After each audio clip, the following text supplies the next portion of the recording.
This lovely gentleman sat right here and tried to erase it. Are you a veteran? So that means you never raised the pause means no. So that means he never raised his hand to say, I'm willing to die for this country. Let's stop talking about just the Dow. Not only was I willing to die for this country, both of my grandparents were. Thank you for your service. That's right. Thank me for my service. So how dare he sit here and ask me. Service. So how dare he sit here and ask. Kevin O'Leary looked at a veteran who served this country, sat right next to her, and asked her why she was not grateful enough to live here. She did not let that slide. Not even a little. You know the feeling. You have seen it 100 times. The man in the expensive suit who has never sacrificed anything for anyone, sitting across from someone who actually has, and lecturing them about patriotism, about gratitude, about knowing their place in the conversation. It is one of the most infuriating things to watch, because you know the person on the receiving end deserves better. And you know the man doing it is counting on them staying composed enough to let it pass. Tezlyn Figaro did not stay composed. She said what needed to be said, out loud, on CNN, with Kevin O'Leary sitting right there. And what happened next is the kind of television moment that gets watched on a loop. Not because it was dramatic, but because it was true. Every single word of it. I am Silas Miller. This is Miller's mandate. If you have ever been talked over by someone who had no right to talk over you, this one is going to hit different. Hit subscribe and let's get into it. It's one thing for me to acknowledge something, and there's something else to sit here and act like there's nothing that needs to be corrected. This lovely gentleman sat right here and tried to erase it, literally sitting next to me, literally. So and even doing the comparison, saying, would you rather go to China or not go to China? Are you a veteran? So that means you never raised the pause means no. So that means he never raised his hand to say, I'm willing to die for this country. Let's stop talking about just the Dow. Not only was I willing to die for this country, both of my grandparents were. Thank you for your service. That's right. Thank me for my service. So how dare he sit here and ask me. So how dare he sit here and ask me would I rather be in China when I was willing to die for the country that is locking up the people that we're talking about. There are more black men enslaved than those who were enslaved in 1850 in the prison system right now in 1850 that did not actually get the due process that you guys are talking about, that actually had to take plea bargains because they could not afford adequate law attorneys, which is why I'm in law school, by the way, right now. Shout out to FAMU. So to sit here and ask me, what country do I live in? It's called America. You can't point nothing out. I do. I want to say this. If you were on the Abby Phillips show Chinese version, you wouldn't be here tomorrow. But I'm not the Chinese version. I'm here with the American version. All right. The black. I know, and I'm saying it, and I'm saying it, and I'm enjoying it, and I fought for mine and yours. So thank me for my service. All right, my friends, listen. Thank me for my service. I'm not disparaging. I just want you to thank me. We're going to bring this to a close. I mean, I do think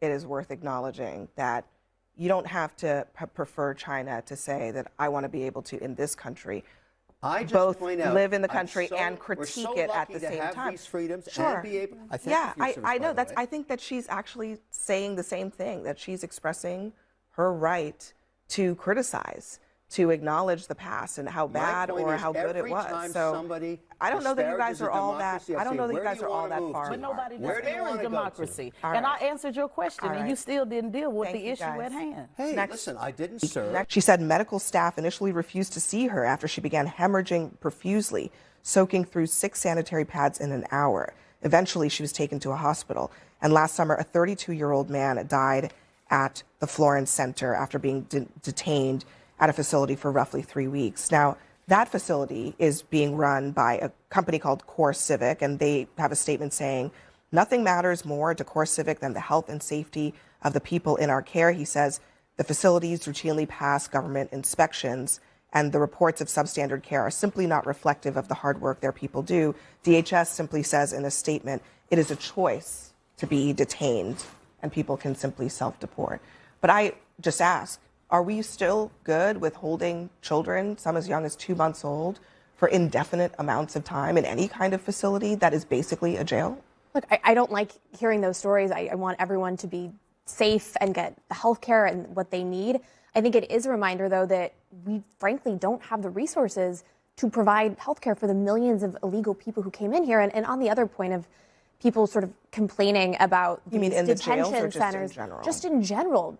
it's interesting. I mean, for years, the media ignored these stories about people who were complaining, whether it was in Texas on a border state or Springfield, Ohio, of immigrants who were flooding their towns and they didn't have resources at all. But you're being asked about children in a detention center, that was never covered. Taking health care. And now that was covered. It was covered. It was ridiculed. People who. It was definitely covered. People who were trying to erect the border The wall question is, should we be keeping children in detention facilities without the proper health care? That's the question. I would like. My understanding is children are getting health care there. I think they should get. I'm saddened to hear of that report. If that's true, most of the reporting I've seen on these detention centers are that people are getting education and health care. So I, of course. Well, look, I mean, I think both things can be true at the same time. It is. We're getting education. I blame these parents for putting their children in this position. Hold on. Look, there are at least some cases. There's one case where a family had, during the Biden administration, had come through the CBP-1 app. They had been inspected. They had gone through the application. They were told they could come into the country, and now they are being detained with their young child in a detention facility. Now, you can disagree with the actions of the Biden administration, but what is the point of punishing children for their parents doing something that was the illegal process at the time and putting them in, again, regardless of how many nurses they have or books they have in these facilities, these are jails. Abby, when you're dealing right? with millions of people, there's always going to be horrific stories like this.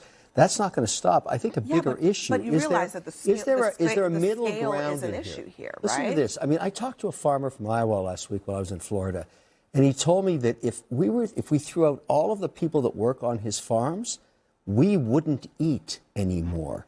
And so what he's asking for is, say, wait a second, if this person came into the country, is supporting a family, never broke a law, is there some kind of middle ground to help him get his papers as a citizen, perhaps, while he works and feeds America? That was his question.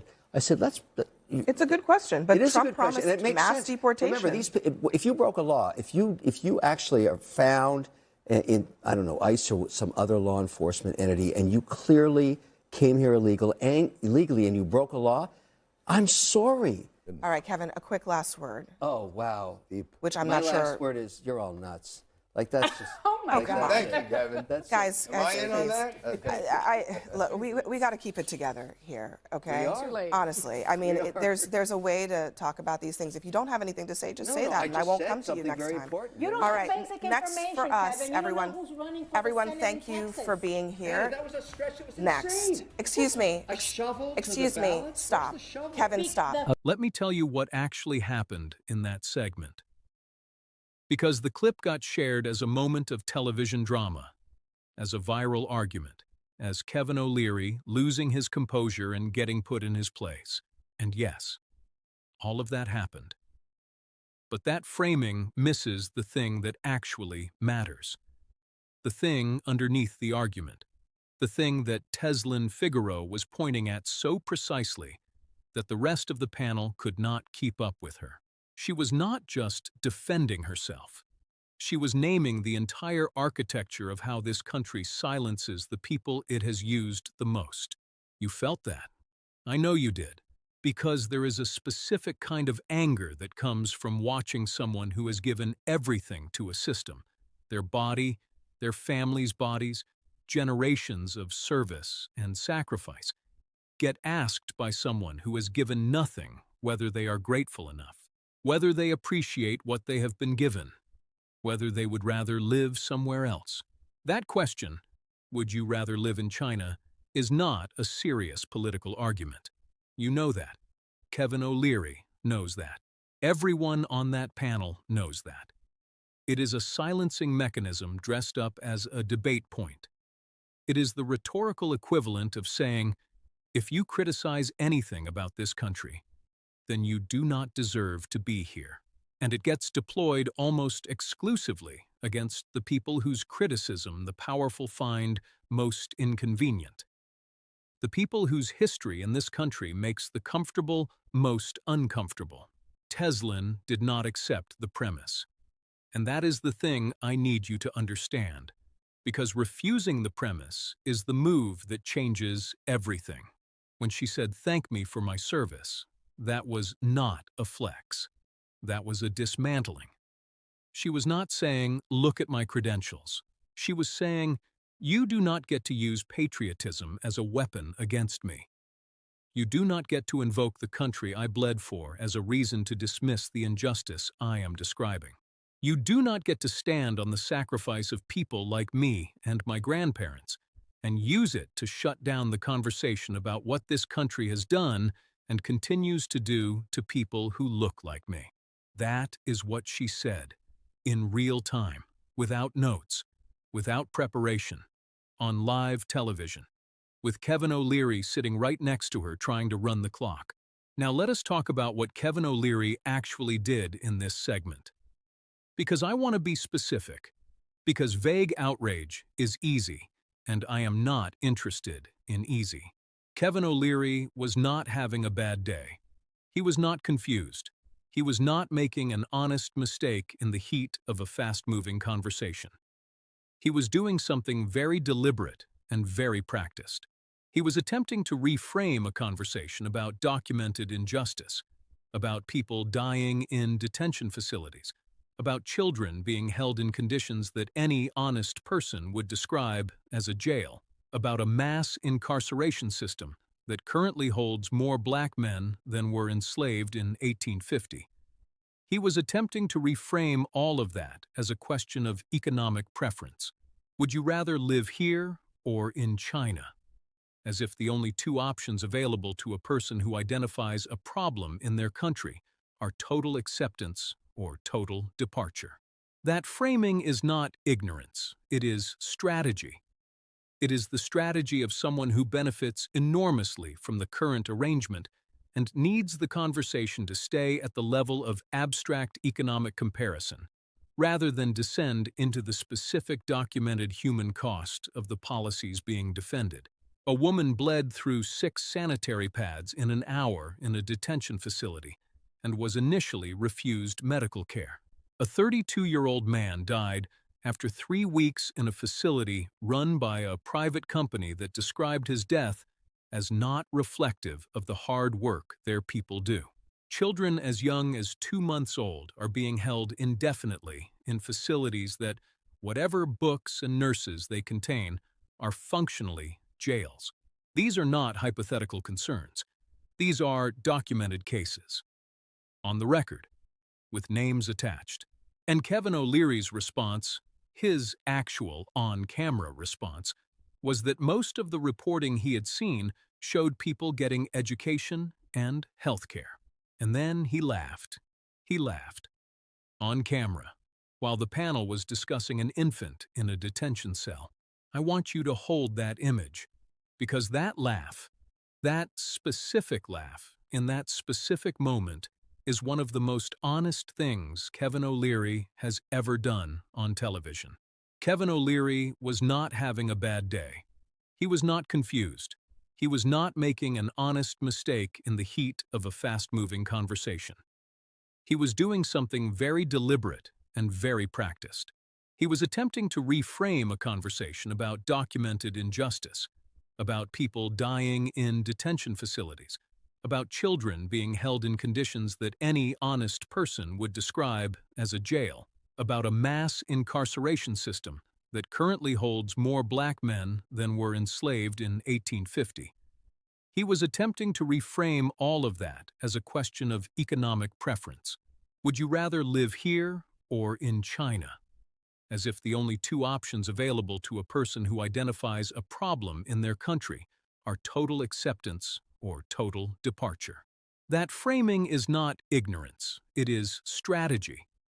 It is the strategy of someone who benefits enormously from the current arrangement and needs the conversation to stay at the level of abstract economic comparison, rather than descend into the specific documented human cost of the policies being defended. A woman bled through 6 sanitary pads in an hour in a detention facility and was initially refused medical care. A 32-year-old man died after 3 weeks in a facility run by a private company that described his death as not reflective of the hard work their people do. Children as young as 2 months old are being held indefinitely in facilities that, whatever books and nurses they contain, are functionally jails. These are not hypothetical concerns. These are documented cases. On the record, with names attached. And Kevin O'Leary's response, his actual on-camera response, was that most of the reporting he had seen showed people getting education and health care. And then he laughed. He laughed. On camera, while the panel was discussing an infant in a detention cell. I want you to hold that image, because that laugh, that specific laugh, in that specific moment, is one of the most honest things Kevin O'Leary has ever done on television. It is the laugh of a man who is so insulated from the consequences of the policies he defends that the human cost of those policies does not land as real to him. It lands as an abstraction, as a debate point to be managed, as something to be gotten past on the way to the next segment. That is what wealth insulation does to a person. It does not make them evil, necessarily. It makes them unable to feel the weight of what they are saying. And that inability, that specific, comfortable numbness, is more dangerous than outright malice, because it is reproducible. It gets dressed up in reasonable language and aired on CNN and treated as one of several valid perspectives in a balanced conversation. Tezlyn Figaro refused to let it be treated that way, and Abby Phillip, to her credit, did not either. Now, I want to talk about the prison statistic, because it got said in the middle of a fast argument, and I do not want it to get lost. There are more black men currently incarcerated in the American prison system than were enslaved in 1850. That is not a rhetorical flourish. That is a documented comparison made by serious researchers examining the intersection of mass incarceration and race in America. And it matters in this conversation because Kevin O'Leary was defending a system of detention, of holding human beings in cages operated by private companies whose entire financial model depends on those cages staying full, while simultaneously questioning the patriotism of a veteran who dared to name what that system actually is. The private prison industry in this country generated billions of dollars in revenue last year. Companies like CoreCivic, the company that ran the facility where a man died after 3 weeks, are publicly traded corporations with shareholders and quarterly earnings reports and investor calls where the detention of human beings is discussed as a line item. That is not an accident of policy. That is the policy, the financialization of punishment, the transformation of human suffering into a revenue stream. And the people most likely to end up inside that revenue stream are the people whose communities have the least political power to resist it. You know this. You have known this for a long time. What you needed was someone to say it on camera without flinching. Tezlyn Figaro said it. And then Kevin O'Leary said, "You are all nuts," and Abby Phillip shut it down. Here is what I want to leave you with. Because this is bigger than one CNN panel and bigger than one viral moment. We are living through a period where the people who have sacrificed the most for this country are being asked to sacrifice their voice as well, where veterans are being told to be grateful, where the descendants of enslaved people are being told to move on, where immigrants who came through legal processes are being detained with their infants and told it was their choice, where anyone who names the gap between what this country promises and what it delivers is handed the false choice between silence and departure. That gap is not a talking point. It is the lived reality of millions of people who are watching this exact kind of CNN segment and feeling the specific exhaustion of seeing their experience treated as a debate topic rather than a human emergency. You are tired of it. I am tired of it. And the reason this channel exists is because tired is not enough anymore. Tired does not change anything. What changes things is refusing.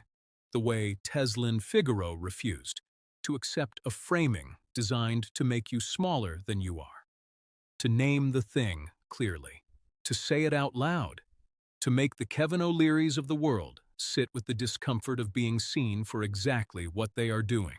That is the mandate, every single video, without apology. If this one hit you somewhere real, share it. Put it in front of someone who needs to hear it. Subscribe to Miller's Mandate if you are not already here. And drop in the comments the moment in this clip that made you feel the most seen. Because I want to know. That conversation matters to me. I am Silas Miller. You are not watching this alone. The mandate does not stop here.